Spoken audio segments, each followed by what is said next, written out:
Welcome to U News for Wednesday, August 7th. I'm Andrea Linares. President Trump and First Lady Melania are traveling today to the two cities devastated by this weekend's mass shootings.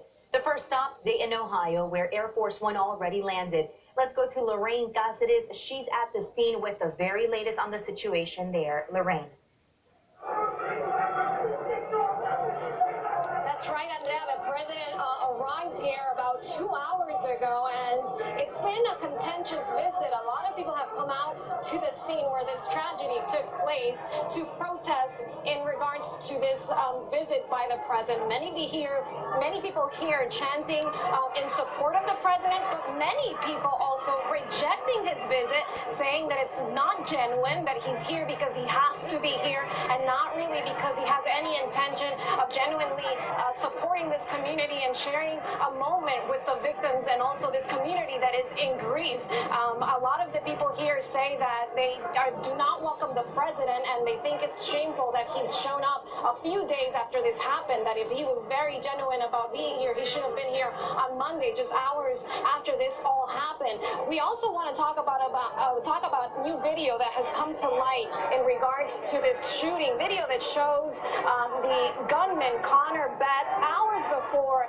this tragedy took place, arriving here at the scene with, as police say that he had expressed before the desire to commit a mass murder, a mass shooting. So we'll have to see how this investigation ends. But in the meantime, his family of Connor Betts has had a few words for the media, and they used the police to send out a statement saying that they are grieving as well because they lost not only a son who committed this tragedy, but also their daughter, that they're offering their prayers and their condolences to the families of all those affected, and they're asking for privacy to be able to process what has happened, saying that they will speak later in the next coming days about their family and what exactly they think happened with all of this. But in the meantime, I want to play some sound bites. We had the opportunity to interview a mother yesterday who was telling us how her daughter and also her niece were inside the bar when the shots rang out, and she was just expressing how lucky she feels that both of her loved ones were able to make it out. Unfortunately, they were trampled by all the people trying to come out of the bar. Let's listen to what she had to say. Lucky that she was able to get her daughter back, also her niece, that they're both safe, feeling so lucky that they're alive and they were able to get out basically unharmed. We will have a lot more information about the latest developments here in Dayton, Ohio, but for now, I'll toss it back to you, Andrea.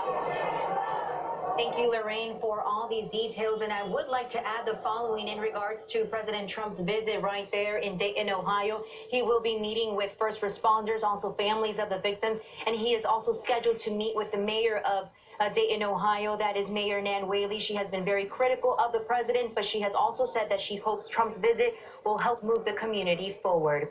And former Republican governor of Ohio, John Kasich, stopped by the makeshift memorial honoring the victims of the mass shootings in Dayton this morning. The former presidential candidate who ran for his party's nomination against President Trump in 2016 had this to say about the mood right there in the city. Action. All right, let's go ahead and continue. We don't have that reaction from the former governor. We actually have it right now. Let's go ahead and listen to what he had to say. To console the nation, families are still processing their devastating losses. Among them, the family of Thomas McNichols. He died in Dayton in a hail of bullets and now leaving behind 4 children. We're joined by Thomas's cousin, Caleb White. And now turning to Texas, the president and the first lady are arriving in El Paso today, despite local opposition to his visit there as well. Let's go to Salvador Duran with the very latest on this. And also, before Beto O'Rourke was a presidential candidate, he was a Texas congressman serving a district that included his hometown of El Paso, the scene of this weekend's anti-Latino terror attack. O'Rourke left the campaign trail to go back to his hometown and mourn with his community. His impassioned responses to the president and to reporters went viral, putting the 2020 hopeful back in the spotlight. Rafael Rodriguez has more. And Trump mocked O'Rourke on Twitter Tuesday night. He says Beto tests in El Paso against the president's visit. The city is also asking the Trump campaign to pay back over $500,000 for a 2020 campaign rally held in that city on February 11th. El Paso or Washington and around the country, the gun control debate is intensifying. Even some Republican lawmakers that were previously opposed to gun limits are now backing them. This as Senate Majority Leader Mitch McConnell faces pressure to take action on gun legislation. So-called red flag gun control bills are definitely picking up momentum, even among Republicans in Congress. If this measure is signed into law, it would be the most significant gun control legislation enacted in 20 years. As El Paso reels from the weekend's deadly shooting, a series of new gun laws will soon go into effect in Texas, further loosening gun restrictions, making it easier to own guns. This in a state that has had 4 of the 10 deadliest shootings in U.S. history.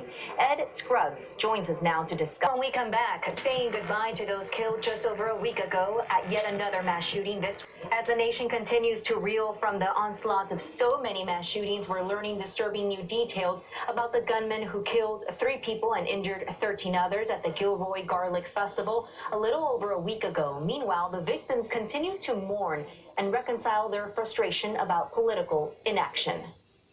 A 13-year-old boy is recovering after a brutal assault in Montana over the weekend. Police say a man slammed the boy to the ground, and according to witnesses, that man said he did it because the boy didn't remove his hat during the national anthem. Michelle Jurado has more. After the break, a pilot goes down in the Canadian...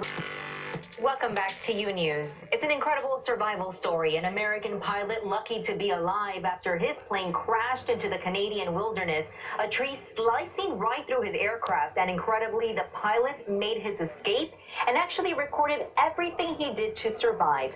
Maite Interiano has the story. Also amazing to see what he did to stay alive.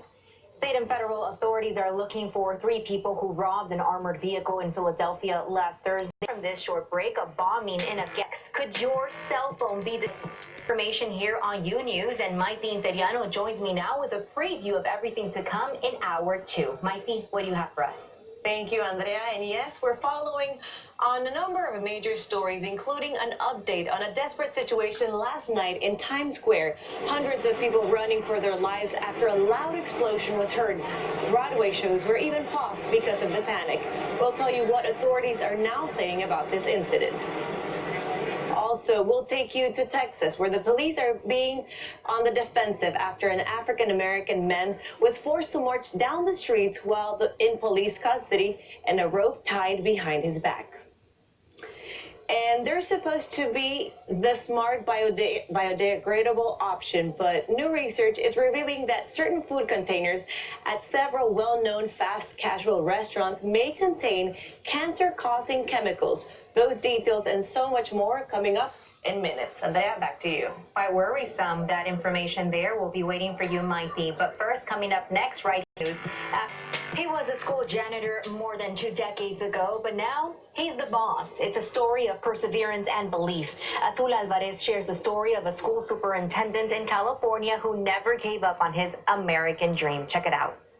And this is just one more example of how Latinos are positively impacting our communities. That's all the time that we have for the first hour of Unews, but stay tuned because we have much more information coming up next in just a few moments with Maite Interiano.